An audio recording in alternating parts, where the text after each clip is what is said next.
সুপ্রিয় দর্শকবৃন্দ, ইদানিং দেখা যাচ্ছে অনেক ইয়াং পেশেন্ট একদম দেখা গেল কোনো কমপ্লেন নেই, কোনো সিমটমস নেই, আমার কাছে এসে বললো যে আমার একটু বডি চেক আপ করেন। যখন আমরা লিপিড প্রোফাইলটা দেখি, দেখা গেল অনেক মানুষের অ্যাসিম্পটোমেটিক, পূর্ব কোনো লক্ষণ নেই, কিন্তু তার ট্রাইগ্লিসারাইড দেখা গেল 1000-এর বেশি, 800-র বেশি, যেটা থাকা উচিত ছিল 150-র নিচে।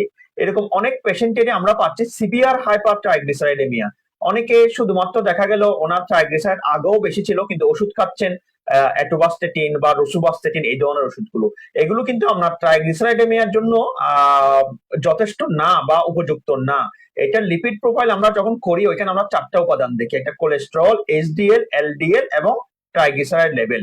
কোলেস্টেরল লেভেল, এলডিএল লেভেল, এগুলোর জন্য আমরা অ্যাটোবাস্টেটিন, রসুবাস্টেটিন ইউজ করতে পারেন। কিন্তু যখন দেখেন হাইপার ট্রাইগ্লিসারাইডেমিয়া বা সিভিয়ার ট্রাইগ্লিসারাইডেমিয়া, এটার একটা লেভেল আছে।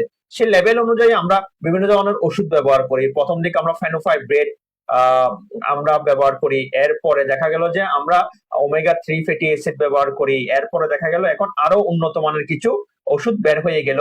এই ধরনের ওষুধগুলো ইকোসাপেন্টেনোয়িক অ্যাসিড আমরা ব্যবহার করি, ধাপে ধাপে আমাদের ব্যবহার করা লাগে। কিন্তু আমরা দেখা গেল এই ওষুধটা উপযুক্ত ওষুধ ব্যবহার না করার কারণে আমাদের এই সমস্যাটা অনেক বেশি বেড়ে যায়, বা লেভেল এত বেশি বেড়ে যায় যে এটা যে কোনো সময় আপনার কি করতে পারে, অ্যাকিউট প্যানক্রিয়াটাইটিস বা প্রচন্ড পেট ব্যথা করতে পারে। আপনার এই সিভিয়ার হাইপার ট্রাইগ্লিসারাইডেমিয়া থেকে আপনার মায়োকার্ডিয়াল ইনফার্কশন বা হার্ট অ্যাটাক বা আপনার নিউরোলজিক্যাল কোনো কমপ্লিকেশন হতে পারে।